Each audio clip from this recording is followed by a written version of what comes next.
wild things. It's me, Miss Hurst, and I am here today to read you Rosie, Revere, Engineer. This is a really awesome story that is all about being creative and building confidence and learning to thrive through your failures and make sure that you don't ever give up on your dreams. So, enjoy the story, Rosie, Revere, Engineer, written by Andrea Beatty and illustrated by David Roberts.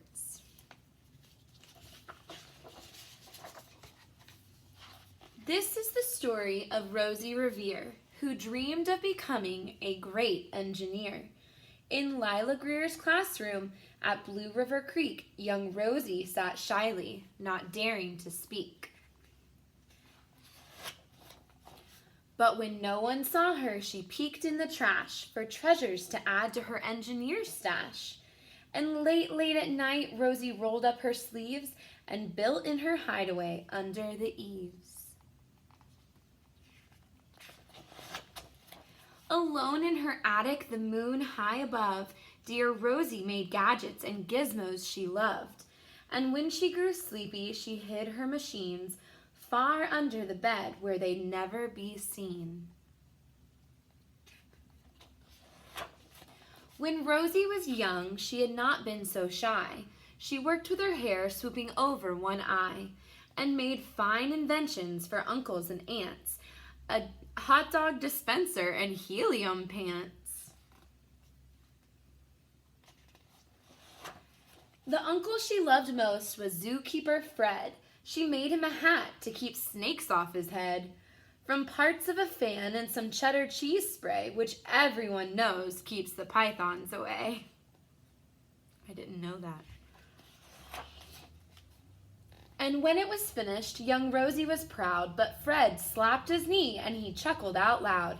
He laughed till he wheezed and his eyes filled with tears, all to the horror of Rosie Revere, who stood there embarrassed, perplexed, and dismayed. She looked at the cheese hat and then looked away. "I love it," Fred hooted. "Oh, truly I do." But Rosie Revere knew that could not be true. She stuck the cheese hat on the back of her shelf and after that day kept her dreams to herself. And that's how it went until one autumn day her oldest relation showed up for a stay. Her great-great-aunt Rose was a true dynamo who'd worked building airplanes a long time ago. She told Rosie tales of the things she had done and goals she had checked off her list one by one. She gave a sad smile as she looked to the sky. "The only thrill left on my list is to fly. But time never lingers as long as it seems. I'll chalk that one up to an old lady's dreams." That night as Rosie lay wide-eyed in bed, a daring idea crept into her head. Could she build a gizmo to help her aunt fly? She looked at the cheese hat and said, "No, not I."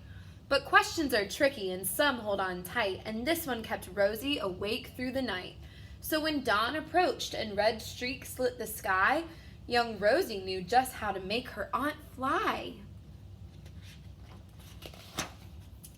She worked and she worked until the day was half gone, then hauled her cheese copter out onto the lawn to give her invention a test just to see the ridiculous flop it might turn out to be.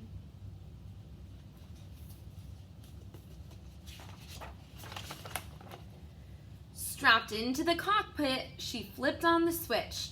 Then the Helio cheese copter sputtered and twitched.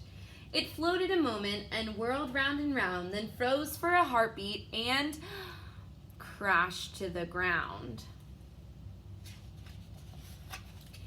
Then Rosie heard laughter and turned around to see the old woman laughing and slapping her knee. She laughed till she wheezed and her eyes filled with tears, all to the horror of Rosie Revere, who thought, "Oh no, never, not ever again will I try to build something to sputter or spin, or build with a lever, a switch, or a gear, and never will I be a great engineer."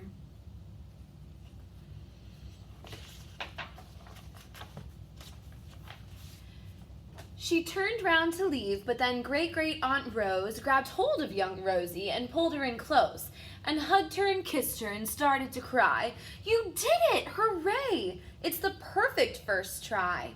This great flop is over. It's time for the next." Young Rosie was baffled, embarrassed, perplexed. "I failed," said dear Rosie. "It's just made of trash. Didn't you see it? The cheese copter crashed." "Yes," said her great aunt, "it crashed, that is true. But first it did just what it needed to do. Before it crashed, Rosie, before that, it flew."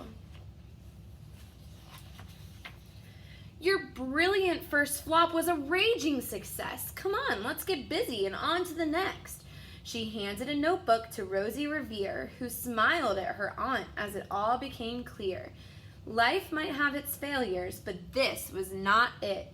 The only true failure can come if you quit. They worked till the sun sneaked away to its bed. Aunt Rose tied her headscarf around Rosie's head and sent her to sleep with a smile ear to ear, and to dream the bold dreams of a great engineer. At Blue River Creek, all the kids in grade 2 build gizmos and gadgets and doohickeys too. With each perfect failure, they all stand and cheer, but none quite as proudly as Rosie Revere.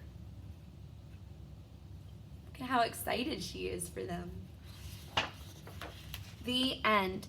So the reason that I love this book, and I took the cover off of it, but the reason that I love this book is because everyone experiences failures and everyone tries something and it doesn't go as planned. But Rosie Revere, engineer, teaches us that it's okay and it might even be a good thing to create something that fails or flops, because then you have the opportunity to try again and make it even better. So I hope you guys all enjoyed this story as much as I did, and I can't wait for you to hear the story tomorrow. All right, I love you, wild things. See you later.